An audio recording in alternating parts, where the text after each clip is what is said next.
नमस्कार देवियों और सज्जनों, प्रारब्ध पर आप सभी का स्वागत है। आप मुझे जानते हैं, मैं हूं व्यालोक और मेरे साथ हैं दादा उर्फ पुष्कर अवस्थी जी। हम लोग आज बात करेंगे फिर से बंगाल की। बंगाल एक ऐसा जख्म जो राष्ट्रवादियों के लिए बराबर रिश्ता रहा है, क्योंकि ये बंगाल वही वीर प्रसूभ भूमि है जहां कभी मुखर्जी साहब हुआ करते थे, विवेकानंद हुआ करते थे, सुभाष चंद्र बोस हुआ करते थे। लेकिन आज वहां कौन है?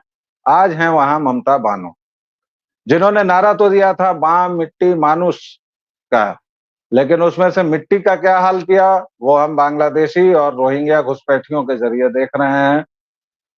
मानुष का ये हाल है कि कोलकाता सबसे दरिद्र शहरों में से एक है और पूरे बंगाल में दरिद्रता, बेरोजगारी और जितने भी इस तरह के तमाम बीमारियां जितनी भी आप देख सकते हैं वो सब की सब बंगाल में पाई जाती हैं।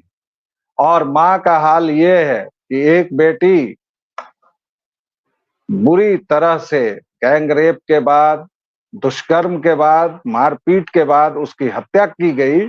और आज जबकि लगभग 10 दिन बीतने को हैं, न केवल उसकी हत्या की गई बल्कि अब न्याय मिलने के पूरे प्रकरण की भी हत्या की जा रही है, पूरा बलात्कार किया जा रहा है।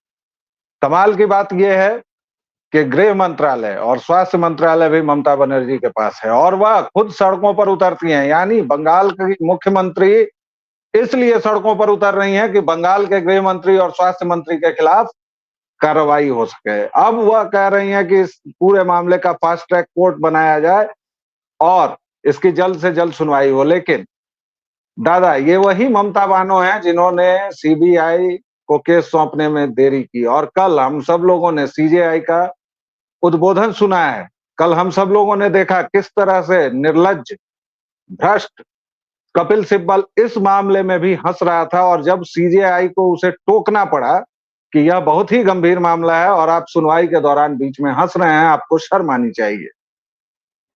कपिल सिब्बल जैसे छिछोरे वकील हों, ममता बानो जैसी भ्रष्ट प्रशासक हों, तो न्याय कहां रहेगा?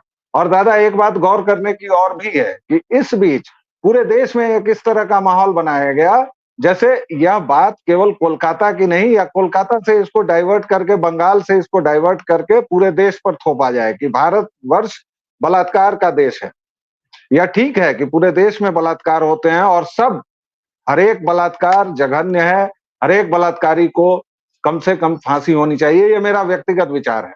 बाकी न्यायपालिका जो करती है वो करती है। ये मेरा व्यक्तिगत विचार है कि किसी भी बलात्कारी को फास्ट ट्रैक कोर्ट चलाकर और 1 महीने के अंदर या 10 दिनों के अंदर उसे फांसी की सजा हो जानी चाहिए, उसका दोष सिद्ध होते ही।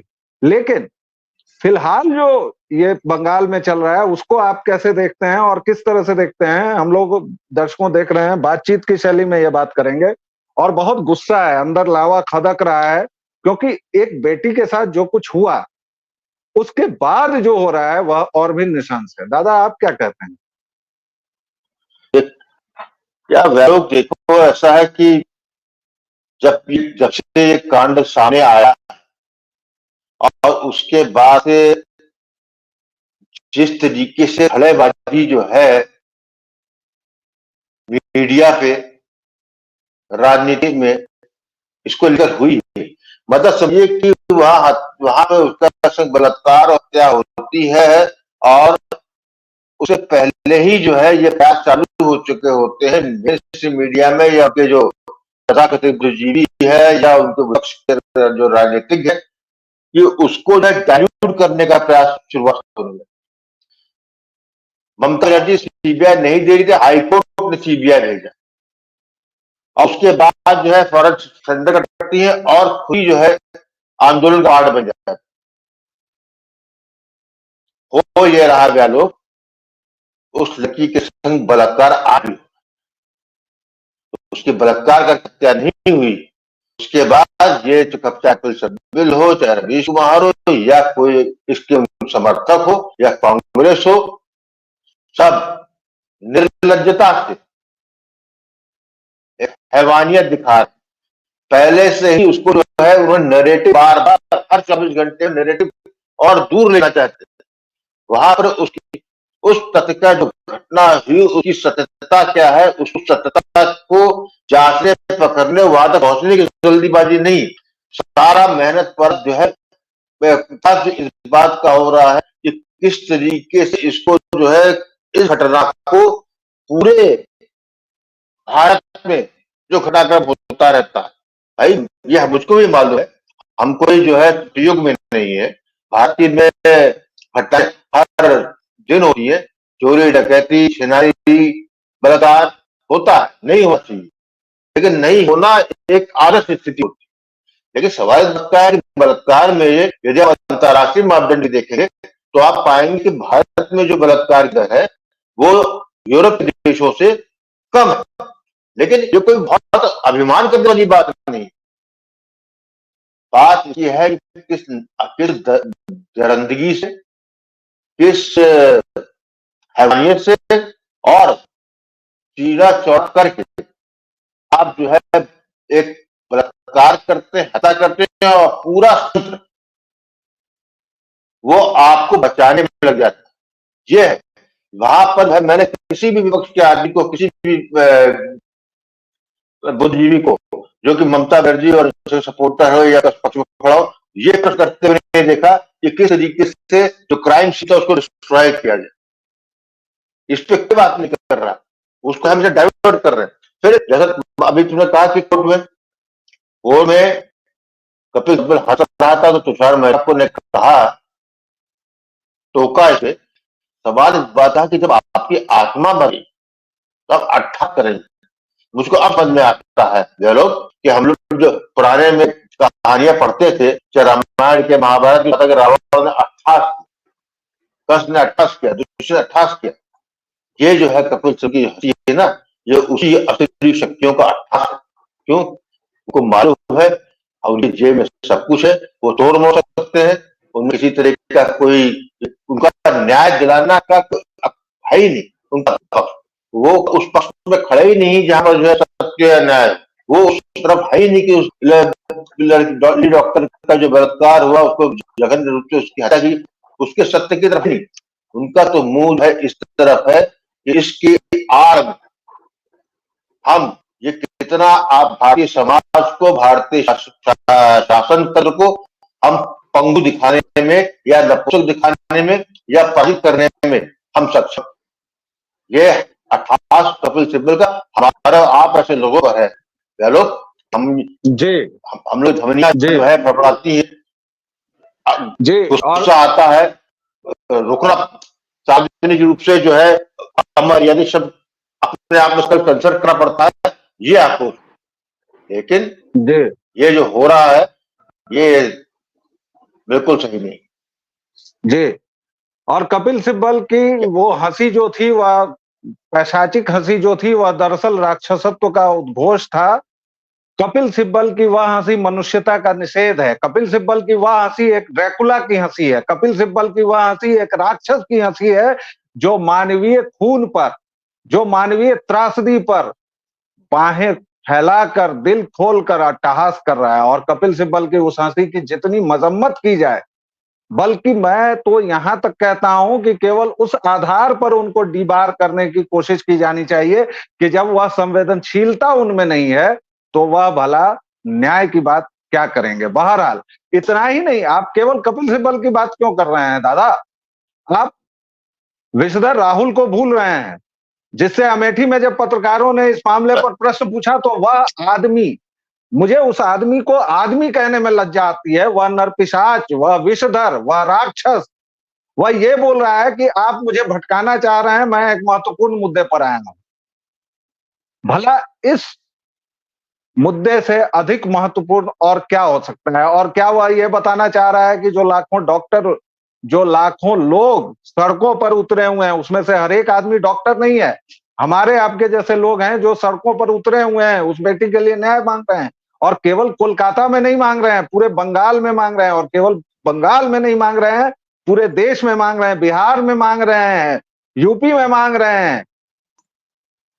और नॉर्थ ईस्ट से लेकर साउथ से लेकर पूरा देश इस मामले पर एकजुट है, जैसे हमने कभी निर्भया के मामले में एकजुट होते देखा था। और उसको यह विषधर कह रहा है कि यह मुझे आप भटकाना चाह रहे हैं, यह कोई महत्वपूर्ण मुद्दा नहीं है।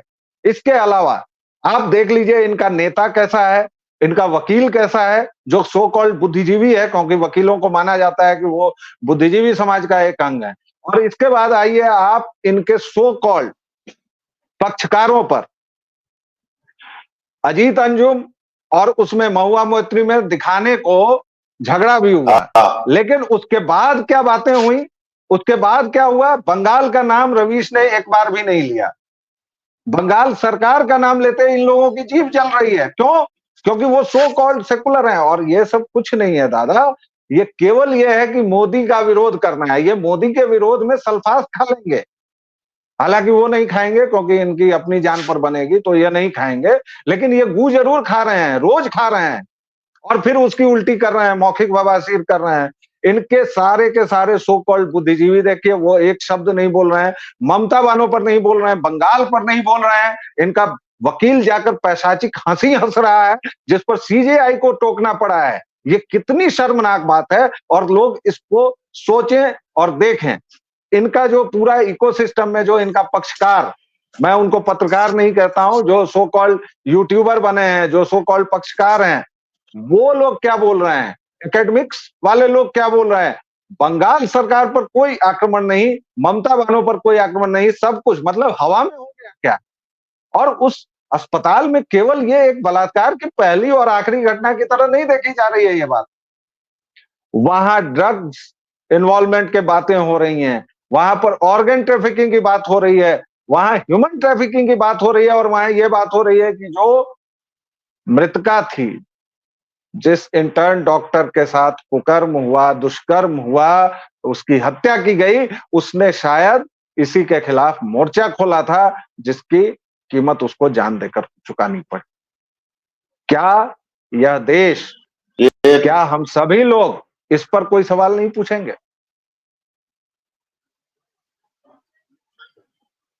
ये जो वाकई तुमने नाम लिए, रवीश, अंजुम, राहुल गांधी, ये सब उस लड़की के बलात्कारी हत्यारे। ये मालूम है वो क्या कर, ये मोदी विरोध इसमें आपका मामला भी नहीं रह गया। ये असुर और उसका मामला, ये उन्होंने रास्ता चुन रखा है। ये जो है असुरी शक्ति जो भारत में जो है हावी हुई है, जिसे दिख रही है, जो निर्लज्जता, जो मर्यादा का आनंद, जिस कहना चाहिए कि जिस क्या जिस अर्थात इतना निर्लज्जता, इतना पतन, ये सब जो है, जो भी हमारी समाज की मर्यादा है, जो हमारे समाज, हमारे जिन तत्वों से समाज बनता है, जिसके आधार पर देश चलता है, जिसके आधार पर हम और मानवीय संवेदना का आदान प्रदान करते, उन सबका ये बलात्कार करके, ये हत्याएं, ये जो बता रहा था बेटी में कि उनको भटकाया, ये भटका हुआ पहले से ही है, इसका पहले से तय है। इन सब लोगों ने ममता बनर्जी को अपनी उठा कर रखा हुआ, इसीलिए उठा कर रखा है कि उनके आंख में जो है सेक्युलरिज्म का एक चश्मा, ऐसा मोतियाबिंद उनके आंख का है कि जहां पर उसे आगे बियॉन्ड देखा है, उसके अंदर सारे अपराध क्षम्य है, सारे कुकर्म क्षम्य है। आप कोई भी जो है सामाजिक बंधन, समाज के विरुद्ध, भारत के विरुद्ध आप कुछ कर सकते हैं, आप स्वीकार हैं क्योंकि आप सेक्युलर हैं। इसके अलावा आज सेक्युलरिज्म जो है, मैं भारत में जो 47 15 अगस्त 1947 के भारत में जितनी हिंसा, जितने कुकर्म जो उपजे हैं, वो जो है उसके पीछे एक ही टेम्पलेट है, वो सेक्युलरिज्म का।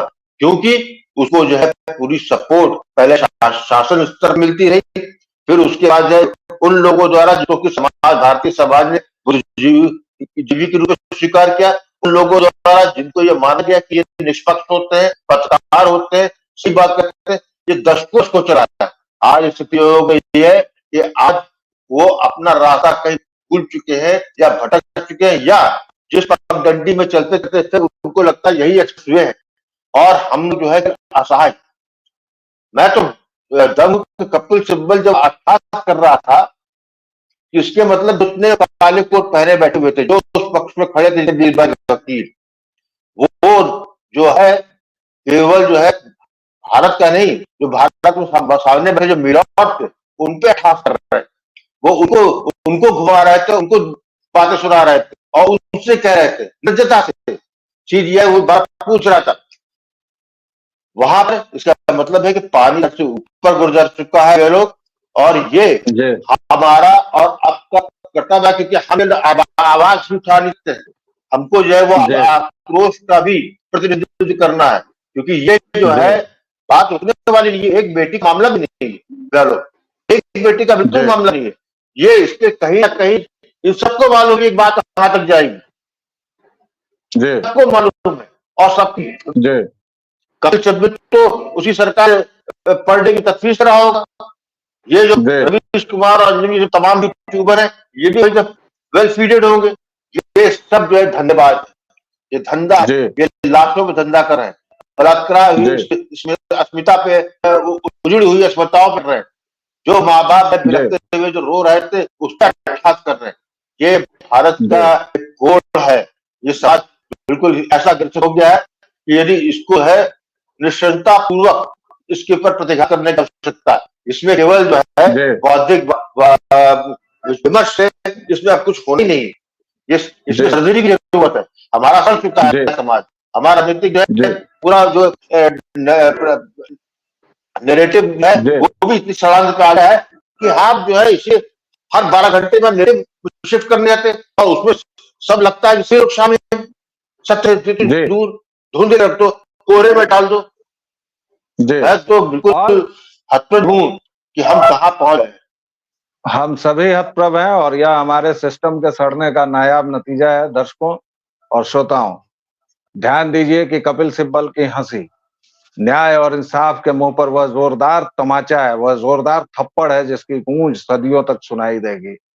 राहुल गांधी का नकार वह पैशाचिक कर्म है जिसकी गूंज सदियों तक इस भारत में सुनाई देगी और दिखाई देनी चाहिए। और ये जितने लोग हंस रहे हैं, जितने लोग इस मुद्दे को अटकाने, भटकाने, लटकाने की साजिश रच रहे हैं, इसे सुलझाना नहीं चाह रहे हैं, वो सभी आपको याद रहने चाहिए, आपको भूलने नहीं चाहिए उनका नाम। इस वक्त हमारा मीडिया क्या कर रहा था, हमारा बौद्धिक जगत क्या कर रहा था, हमारे सेलिब्रिटीज क्या कर रहे थे, हमारे नेता अभिनेता क्या कर रहे थे, यह सब हमें याद रखना होगा और सब याद रखा जाएगा और इन सब का हिसाब होगा। दर्शकों श्रोताओं, फिलहाल इतना ही आज की इस चर्चा में। फिर मिलेंगे, तब तक प्रारब्ध को अपना प्यार और स्नेह देते रहिए। दादा बहुत बहुत धन्यवाद इस चर्चा के लिए। Thank you very much. जय सिया राम।